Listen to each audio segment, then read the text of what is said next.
Yeah, that would be nice. I mean, for all sorts of reasons, not just international thievery. Welcome to Season 2 of the KidLit Craft podcast. This season, we're doing a deep dive into Kayvion Lewis's YA thriller, Thieves Gambit. Today, we're focusing on The World as It Is. I'm Anne-Marie Stroman, and I write for children and young adults, as well as short stories for adults.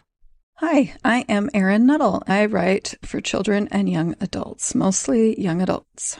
On KidLit Craft, we look at mentor text to discover the mechanics of how writers do what they do so we can apply it to our own writing. So, Erin, let's start with vocabulary. What terms do you want to define for us today? Well, since our episode is about World as It Is, let's start there.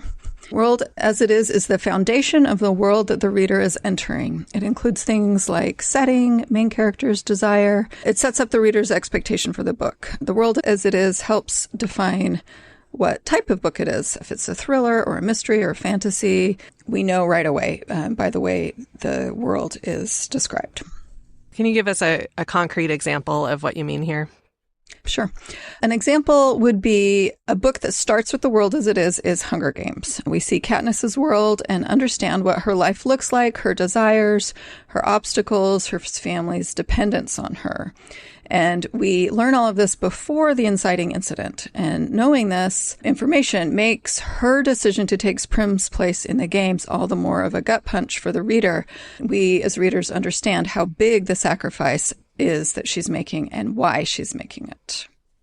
I think some of those themes of World as It Is are going to come up later, telling us the why and why this is important to us. But what is our next vocabulary word? It is Latin, actually, and it's in medias res, and it means in the middle of things. In story or in writing, it means jumping in during the middle of a scene. We get directly into the actions. It's a fast-paced, high-energy way to enter a story, and it's frequently used in action books, thrillers, mystery stories, those kind of things. Several Percy Jackson books start in medias res, including The Son of Neptune, where right off Percy is fighting Gorgons.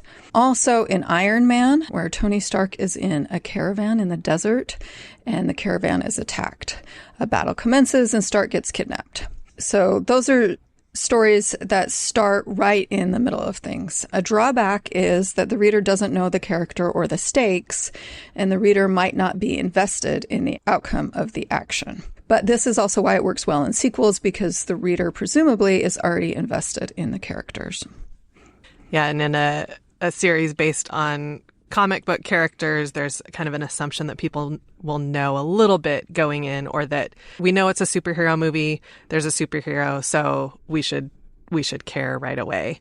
And with Iron Man, they do things to definitely show to the audience right away. You can tell this is a group of bad guys attacking a group of good guys. If you're looking at it like in a Western, that's why they have the white hats and the black hats, right?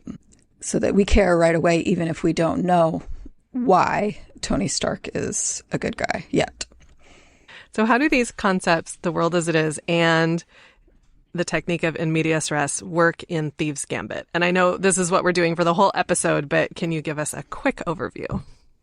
Right. So Thieves Gambit does a great job starting in medias res while including world as it is info. It can be a tricky thing to do, but that's why we're talking about it, because Kayvion Lewis does it so well in this. So we get that it's a thriller. We get that we're going to see a lot of action, but we also learn about our main character so that we care about her right away. So we meet Ross when she's twisted like a pretzel inside a cabinet while on a job. We don't know yet what the job is, but we immediately start to get pieces of her world. So let's start with a quote from page 1 where we meet Ross.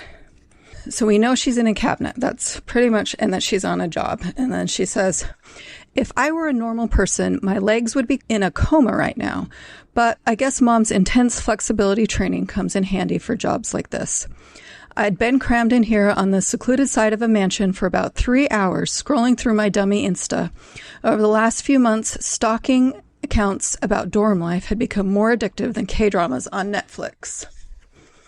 So right away, we get that she's waiting for something exciting to happen. She's on a job in a mansion, that she has dummy accounts, and that she's stalking dorm life. So we get quite a bit of Ross's life right there. And by page 2, her job starts. So it's not a slow start. We don't spend a lot of time in the cabinet. And she says, I cracked open the cabinet door, slipping my fingers under to take the weight off the hinges so they wouldn't creak. A simple trick, but one I'd known since before I could write my name. I took a peek out. So we get that the job is starting, and we also get that she's got some specialized skills, the flexibility training, the finger trick for that.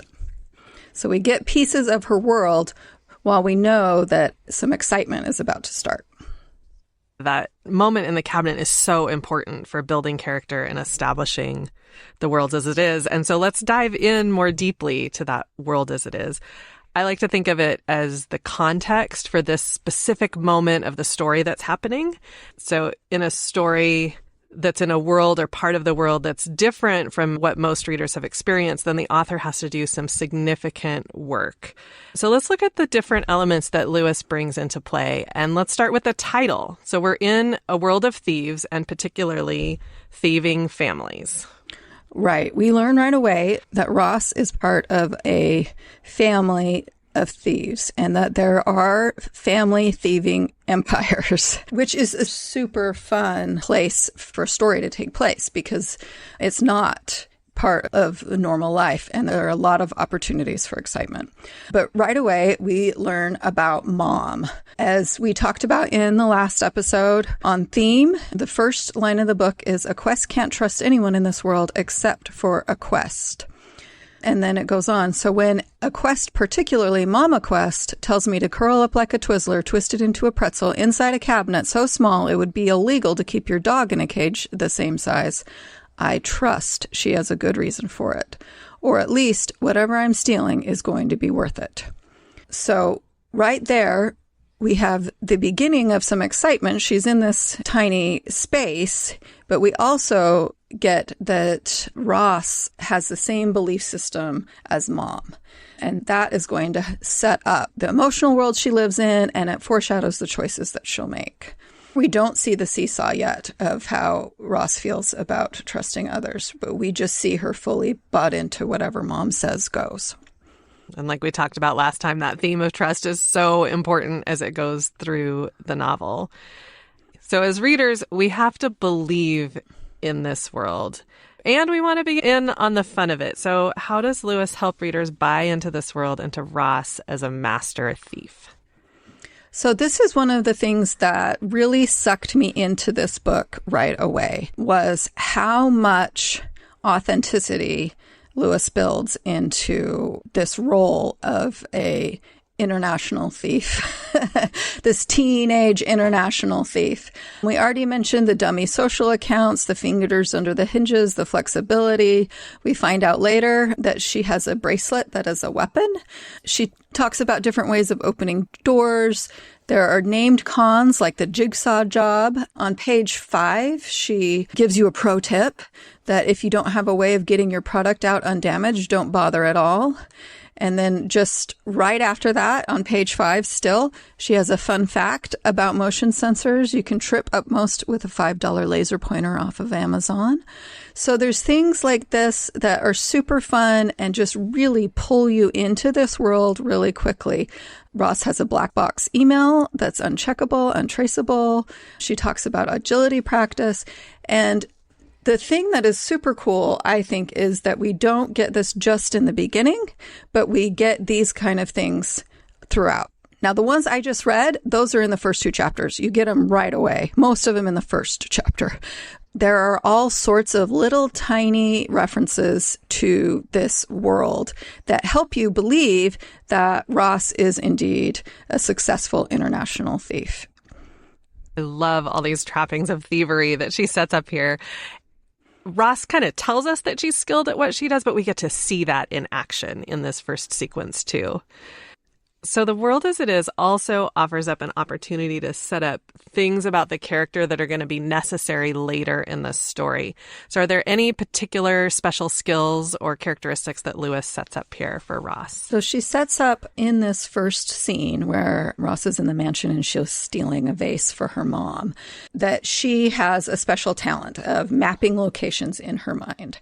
Throughout the book, this talent serves her well, but this is when we are introduced to her talent of mapping locations in her mind. And I tell you, I wish I had that talent. But I don't. I wish I had it just for writing. I have to draw maps because I can't do it in my head. Yeah, that would be nice. I mean, for all sorts of reasons, not just international thievery. So part of the world as it is who this character is in this world. And we found out a little bit of Ross's relationship with her mom. That's really front and center. But we also find out that she's struggling with what she wants her life to be like and what she lacks. So can you tell us about that? Yeah. So right in the beginning, we learn about Ross's desire to go to gymnastics camp. She wants to have a regular life. We heard a little bit about it when she was on her dummy Instagram. She was looking at dorm life. She says, I emailed a lot of college summer programs for high schoolers in the middle of the night a few days ago when our house felt the loneliest, and the thought of spending weeks on a bustling campus with other kids my age was the most refreshing. So right away, that's page 2. Right away, we get this is part of her world, is being lonely. She's just with quests or she's alone. And that is something that she wants to change. Yeah, we really see that lack of peer relationships and that lack of a normal childhood and youth. And that shows up in other ways in this scene, too. When she's in the middle of the heist, so she's left the cabinet and she is heading toward her target, which is an expensive vase, I believe. She says, I was no stranger to lonely houses. If I blinked for too long, I might have thought I was back in our family's home on Andros. We get a little picture of her using her brain map skills, and then she comes into another room and she said, I picked up the farthest frame, because there's a dresser with a lot of framed pictures. A beaming group of college kids posed on the steps of a red brick building. In the bottom corner, in neat black script, freshman year. Memories, relationships, I could steal the picture, but I couldn't take those. If I wanted them, I'd have to earn them for myself, away from home, away from mom. So right away, this is page 3. What I like is this is in the middle of a job. So she's in a high stakes situation, and yet we're still getting peeks into her desire and her feelings. So I think that was just really well done here. Well, and that word earn is so interesting. I'd have to earn them myself. Like these relationships and memories, they don't just happen, but there's something that you have to be worthy of. You have to take risks for. Just her whole mindset about the world is in that word earn. Well, and additionally, she's a thief, and thieves don't, I suppose they earn it in that they expend effort to steal the item, but typically people don't think of thieves as earning something. So I think that there are several times actually throughout the book where she uses these words like earn for a thief that I find just like a nice little cherry on top. Vocabulary for the win. Yes. One of the things that I love is she's in the middle of this job and she comes across a cat. And the cat is lonely. And the cat all of a sudden becomes a representation of how Ross herself is feeling. There's this paragraph in chapter 4. She said, when I was a kid, I binged vlogs on pet adoption while mom was gone on long jobs. That was before I realized nothing without Quest blood was ever setting foot in our house, animals included. Siamese cats are popular because they're gorgeous, but they also get lonely. Without companions, they tend to die early. I had a feeling the owner of this isolated house hadn't thought too much about getting their cat a friend.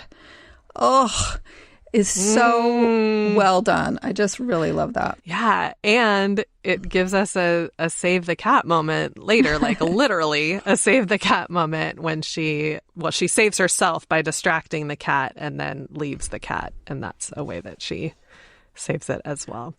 Well, she's used to represent how lonely Ross feels, but then she's also a problem because she starts meowing and is noisy and purring loudly and becomes a liability because Ross might get caught. And it reinforces the idea that you can't trust anything but a quest, right? Like even this lovely cat is not something you can trust. Exactly. So the book actually starts with that rule, right? Never trust anyone except a quest. And in this world as it is section, this is also a spot where writers can establish rules that carry on through the book, both from the character's worldview and then just plain old rules. So what other rules does Lewis lay out? Well, we've already talked a little bit about the make sure you can get your item out, your product out undamaged. And then there's also don't get caught and get the item no matter what. And the very first sentence of chapter 2, the first words out of Mom's mouth after a job are never, "Are you okay, Ross?" Instead, it's, "You have it?" And so those are the main rules that we get. And they add to the world as well because all of them are part of a job that is high tension, high stress. Oh, that moment with Mom, or reported moment of what Mom says, is just, it does so much work, right? It shows so much about their relationship. It really does. And so I just loved this beginning because lots of times you get one or the other. You're like Hunger Games where you're meeting Katniss and her family and her world, and then the action starts. Or you get Iron Man where Tony Stark is getting attacked and kidnapped right off the bat. And I really like how Kayvion sets this up so that we are in a high intensity moment where we also get to see what's going on inside Ross's head and what her desires are and what her emotional world looks like, what the rules of her life are. So she just gives us a lot in an exciting environment.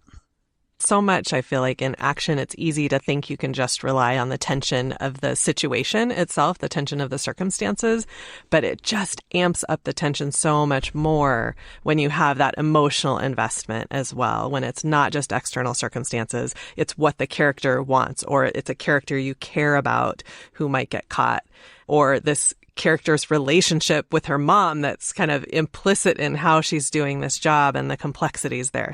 Last season, we talked so much about things doing double duty, and here there's all these moments that are just part of the story, but they do so much work, and I really admire that. Agreed. It's something that I work hard at doing, is trying to get things to do, multiple jobs, double or triple duty, but it's hard. It's hard to do, and it's impressive when somebody does it so well. And it almost never happens in a first draft, right? Oh, I can't imagine. No. No. But if you can do it in your 27th draft, then awesome. Then, go for it. Do all 27 drafts until you get there. Like we talked about last time with introducing the theme so strongly in that opening chapter, in the opening section, it's likely that a lot of these elements are things that grew in revision, and after the story was done, coming back and making sure all these things are layered in to give it the texture and the tension and amp it up. Oh, yeah, for sure. I mean, it's possible that this was the very last thing that she wrote, right? Because once you write the book, then you can know, oh, I need, these are things that I need to do. Revision is our friend, I think, is is what we learn from that. Anne-Marie, what is this episode's cool gadget? Well, I chose a cool gadget that you actually mentioned briefly. My cool gadget today is the $5 laser pointer off Amazon, but it's okay because I'm going to say more things about it. So it does show up in the first chapter, as we saw, and she uses it to get out of the mansion she's in with this priceless vase. And here is the section. It says, a laser pointer was tucked in the side of the case. I angled the beam into the motion sensor on one side of the window. Fun fact about motion sensors. You can trip most up with a $5 laser pointer. They only detect motion when something disrupts the beam connecting them. So I made sure that the beam was always there, keeping my laser pointed directly at the sensor while I slipped out. Simple things work best. And I chose it because it's a moment that connects readers to Ross. We've seen high stakes. We're expecting gadgetry, and she's in this wild world of thieves, but she also shops at Amazon and uses this $5 laser pointer. She's just a normal kid.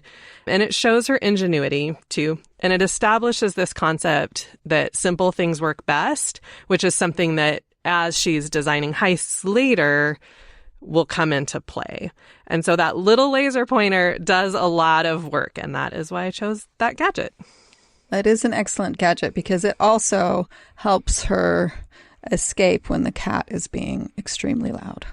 Yes, and that's another wonderful thing. Like, it's introduced, we think it's done, we think it's served its purpose, and then it comes out later to solve an even bigger problem. And that's such a great thing for an object to do. It is. And it's been really fun exploring this world, the world that Rosquest lives in, and learning about the high stakes international thieving rings and what makes her tick. Yeah. So, Erin, I forgot to ask you earlier, what are you taking away from today? Oh, I for sure am taking away the idea that you can do both. I think that it is super cool that we get to learn about Ross in a tense situation. Even if we're writing something that's not a thriller or an action book, I think we can look at our scenes, what else can this scene do? What about you? I'm taking away actually that a quiet moment can do a lot of work in an action sequence, like that moment in the cabinet where we have tension because we know something's about to happen, but we get this kind of almost like a lazy moment, right? Where it's just quiet and she's flicking through social media and nothing's really happening. And yet that scene is doing a lot of work to set us up for what comes next. So looking for those little moments where there's a little breath or a little breather that I can use in my writing for advantage. That's it for today. If you're enjoying this podcast, you can find more content like this at kidlitcraft.com. Find us on social media at KidLitCraft. And you can support this podcast on Patreon. We've also got t-shirts, and you can find them and some drinkware and phone cases and other things at Cotton Bureau, and we'll put a link in the show notes. Please download episodes, rate, and review us on Apple Podcasts or wherever you listen. And let your writer friends know about this podcast. We can't wait to nerd out with you. Thanks for joining us. See you next time.